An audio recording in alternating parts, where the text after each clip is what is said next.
새해가 되면 다들 여러 가지 결심을 하는데 그 중에 가장 흔한 게 건강과 관련된 거죠. 올해 운동을 열심히 해서 살을 빼겠다라든가 아니면 뭐 담배를 끊겠다라든가 뭐 이런 건데요. 근데 건강 생각해서 술을 줄이거나 끊겠다는 결심을 하신 분도 꽤 많을 것 같아요. 사실 건강을 위협하는 3대 요인을 흡연, 비만, 그리고 음주라고 하는데요. 이 세 가지 때문에 발생하는 사회 경제적 비용도 엄청나잖아요. 그러니까 환자가 지출한 의료비는 물론이고 조기 사망했을 때 생기는 미래소득 손실액 같은 걸 전부 합친 사회 경제적 손실이 2019년 한 해에만 해도 41조 8,011억 원, 거의 42조 원이었다고 하는데요. 특히 그 중에서도 음주의 사회 경제적 비용은 2019년 기준으로 15조 806억 원이나 돼서 비만, 흡연보다도 손실 규모가 더 큰 것으로 나타났습니다. 자, 술이 있어 즐거운 세상 주라기 월드, 저는 주류탐험가 조승원인데요. 아마 오늘 오프닝을 보시고 아니 주라기 월드에서 왜 이런 얘기를 하는지 좀 의아해 하시는 분들이 꽤 많을 텐데요. 오늘은 평소와는 좀 많이 다른 얘기를 해보려고 합니다. 바로 건강 문제인데요. 물론 주라기 월드 애청자분들 중에는 그런 분 없을 거라고 제가 믿습니다만 우리 주변에 이 술을 절제하지 못하고 과음과 폭음으로 뭐 여러 가지 병을 얻거나 심각한 문제를 일으키는 걸 종종 보게 되는데요. 그래서 오늘은 새해를 맞아서 음주인이라면 꼭 알고 지켜야 할 건강관리법 알아볼까 합니다.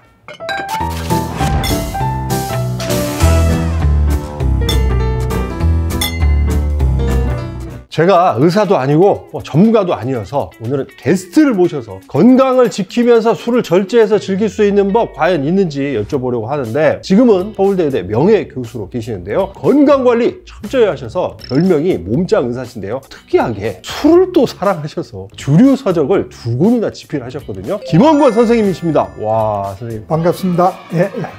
아유, 예, 선생님.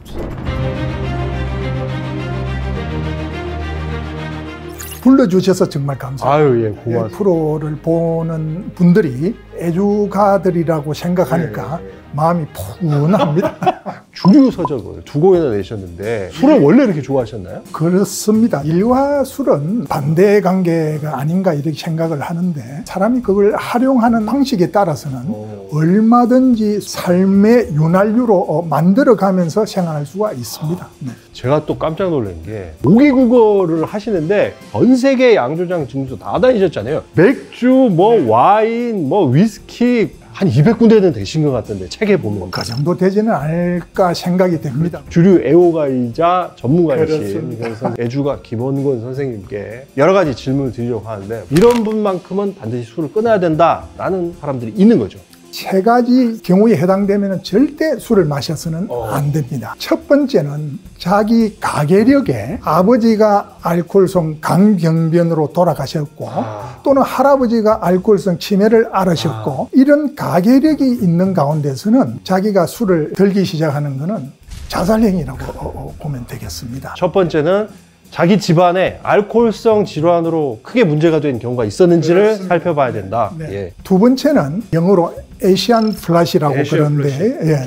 알코올 분해 효소가 결핍이 돼서 나타나는 건데요. 서양 사람들은 대개 5% 미만입니다. 중국인이 평균 35%, 대만은 훨씬 높습니다만 40%, 예, 그렇습니다. 40%가 넘습니다만 음주 홍조가 잘 나타나는 분들은 술에 취약하다는 거고 또 술에 인해서 벌어지는 여러 가지 건강상의 문제가 발생할 확률이 훨씬 높다는 겁니다. 그래서 이런 분들도 술을 드시면 안 됩니다. 그 다음에 세 번째는 어떤 분은 어떤 경우에서도 간에 술 때문에 자신의 일상생활, 직장생활, 가정생활에 지장을 주거나 사건, 사고가 반복해서 일어나는 분들은 절대 드시면 안 됩니다. 세 번째가 사실은 우리가 가장 유념해야 될 거네요. 술이 자기를 갖고 놀기 시작하면은 그건 술을 드시면 안 됩니다.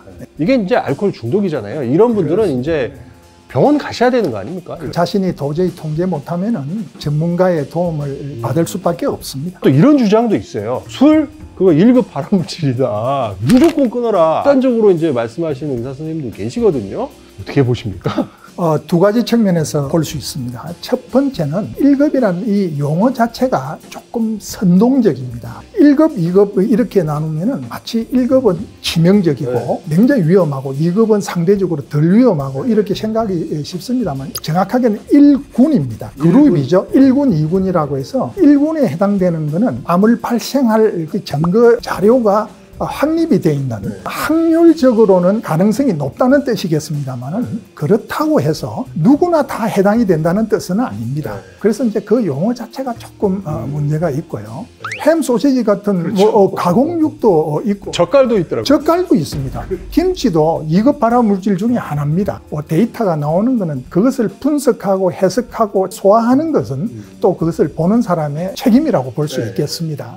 두 번째는 금주운동. 이거는 역사적으로 계속 있어 왔습니다. 제일 유명한 것이 미국의 금주법에 의해서 통제를 한 적도 있었거든요. 금주법이 시행이 되니까 그때까지 술을 한 방울도 안 마시는 사람들도 호기심으로 이게 도대체 뭔데 이러느냐 이러면서 술을 마시기 시작했다고 그런 통계가 다 나와 있습니다. 한 방울이라도 이거는 건강에 해롭다. 이런 걸 계속 언론에 공표합니다. 이게 반복을 한다고 보시면 됩니다. 계란 노른자가 몸에 좋으냐? 좋다, 나쁘다. 뭐 하나 먹으면 되느냐? 2개 먹어도 된다. 해마다 반복했습니다. 커피가 좋으냐? 나쁘다. 그래도 좋다, 나쁘다. 이런 식으로 말이죠. 그런 상반된 논문들이 계속 나오고 전 세계의 모든 전문 연구가들이 공통으로 그냥 이거는 건강에 한 방울도 안 좋다 그러면은 지금 당장 술 레벨에 지금 담배에서 하는 것처럼 해고를 넣어야 됩니다.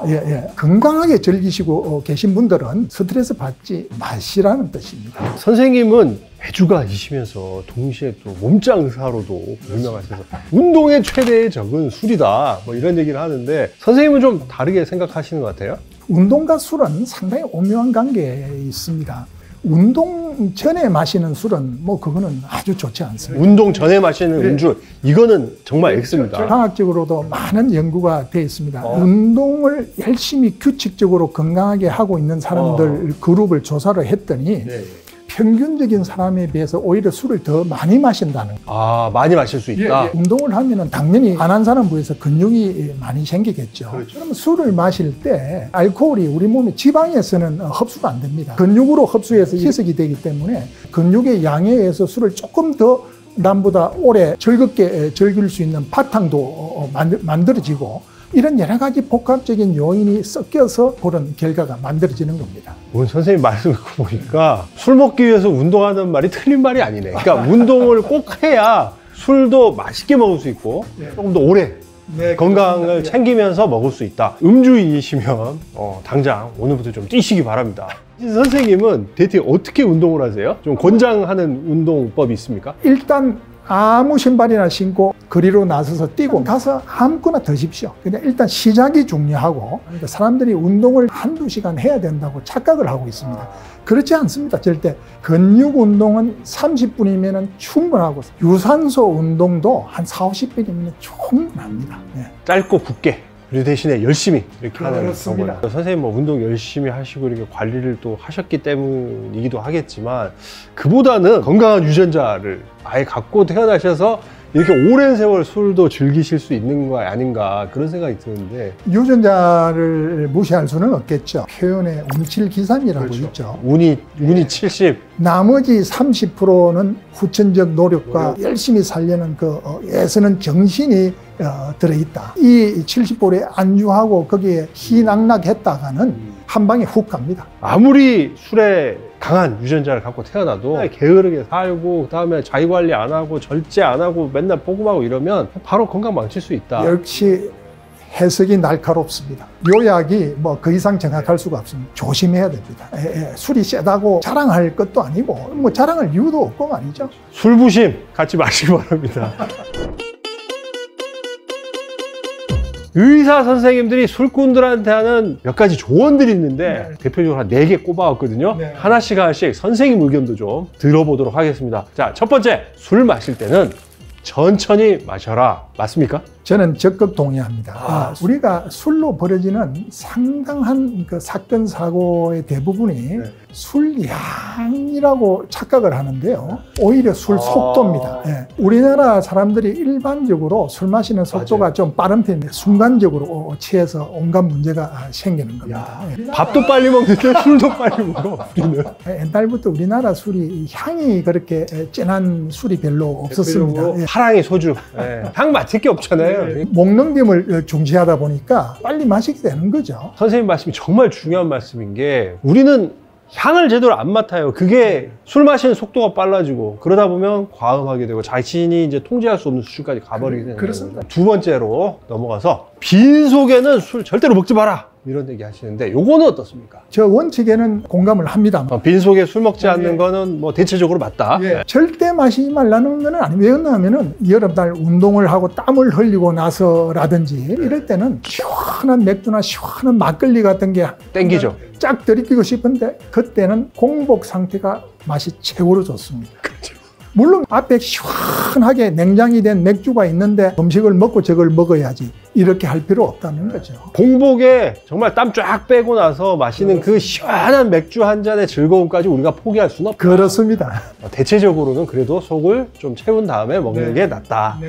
자, 세 번째는 술자리에서는 물 많이 마셔라 얘기하는데 어떻습니까? 이론적으로는 맞는 이야기입니다만 술에 대한 희석 효과도 있을 거고 포만감이 있어서 술을 드는 양도 아무래도 뭐 줄어드는 효과도 있을 거고 현실적으로 직장 동료 친구들하고 술을 마시러 갔는데 술 한 잔 마시고 물 석 잔 마시고 술 한 잔 마시고 물 석 잔 마시고 이게 어떤 생각이 들겠어요? 정말 애주가 의사 선생님이시다 보니까 너무 현실적인 우리의 고충을 다 알고 계세요. 세상은 이론대로만 살 수는 없는 거죠. 그럼에도 불구하고 우리가 이제 자제해서 먹긴 먹어야 되니까 그렇죠. 물은 적당히 드시고 술자리에서 눈총 받을 정도까지만 아니고 물을 충분히 드시는 게 좋을 것 같습니다. 요 얘기도 의사 선생님들이 정말 많이 하시거든요. 술 그거 절대 섞어 먹지 마라. 이것도 맞는 얘기입니까?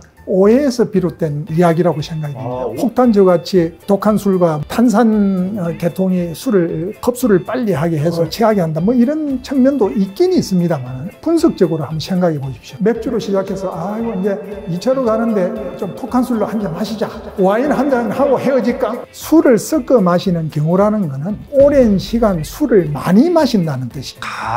서양 문화에서는 술도 그런 단계가 있는 포만한 그런 자리가 있습니다. 주가 있고 식후주가 있고 그렇게 전형적으로 섞어 마시는 거죠. 그래도 양이 적게 마시기 때문에 아무런 그것 때문에 문제가 될 게 없습니다. 이렇게 길게 많이 마시는 게 문제라고 하시는데 듣고 보니 정말 맞는 말씀인 것 같습니다. 숙취 얘기 빼놓을 수가 없는데 왜 생기는 거고 숙취를 해소할 수 있는 방법이 있는 겁니까? 간에서 분해를 시킬 양을 넘어서는 양의 술을 급하게 많이 마셨을 때 생기는 그 후유증이죠.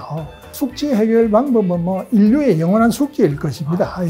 결론은 역시 시간이 해결해 준다. 뭐 이것밖에 없습니다. 제일 좋은 거는 사전에 숙취가 생길 양을 넘어서지 않도록 조심하는 게 최고입니다. 치료보다 예방이 중요하다. 숙취에서도 똑같은 이론이 존재합니다. 자, 오늘 이렇게 여러 가지 말씀 들어봤는데 선생님의 그 인생 철학 좀 잠깐 들려주시죠. 술을 취하기 위해서 절대 드시지 마십시오. 이 문구는 그냥 머릿속에 딱 집어넣고 있어요. 술을 즐기십시오. 통제를 못하고 자기가 술을 흔들지 못하는 상황에서는 술을 즐기는 자세가 아니라는 걸 생각하고 조심해야 돼요. 오늘 김원건 교수님께서 알려주신 음주인의 건강관리법 바쁘신데 오늘 이렇게 나와주셔가지고 너무 감사드리고 다음에 기회 되면 또 건강법 알려주셨으면 고맙겠습니다. 나와주셔서 너무 감사합니다. 불러주셔서 거듭 감사드립니다. 네. 저희 아버님이 평소에 저한테 자주 하셨던 말씀이 하나 있는데 돈을 잃는 건 적게 잃는 것이고 명예를 잃는 건 크게 잃는 것이다. 하지만 건강을 잃으면 전부 다 잃는 것이다 라는 거였거든요. 오늘 교수님 말씀 드리면서 저는 이 얘기가 생각이 나는데요. 사실 술이 아무리 좋다고 해도 음주 때문에 건강을 잃으면 이건 뭐 얼마나 불행해지겠습니까? 그러니까 여러분 건강이 최우선입니다. 내가 술을 먹고 즐기는 게 아니라 술이 나를 잡아먹는다 라는 생각이 드시면 과감하게 술을 끊으시길 바랍니다.